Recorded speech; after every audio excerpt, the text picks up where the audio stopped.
Добре дошли на терена, който е финално избран за изграждане на един много стар проект, наречен Национална детска болница.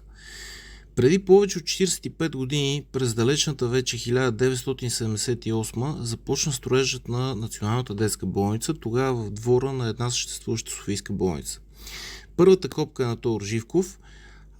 Нещо се строи до 1989 година, след това вече даже и нещо не се строи, а едно голямо нищо. И така периодично въпросът се поставя от властите, после идват нови управници и така до обещанието, че в началото на 2024 година тя все пак и въпреки всичко ще започне да се строи на нов терен в квартал Горна баня. Годината почти е преполовена, а както знаете, България все още е единствената европейска държава, която към днешна дата няма такова здравно заведение.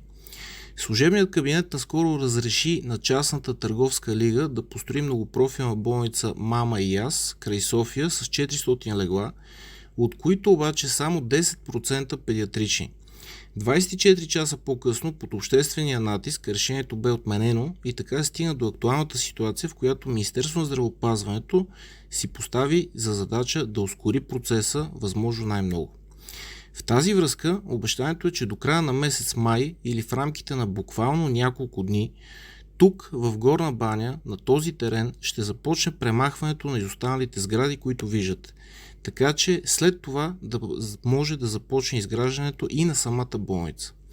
Оставям ви с нашето видео и ще се радвам да споделите вашето мнение и коментари за процеса, който вече е доста дълъг и мъчителен и очевидно края му все още не се вижда, както и избрания терен, доколко той е подходящ, доколко той е удачен за тази цел.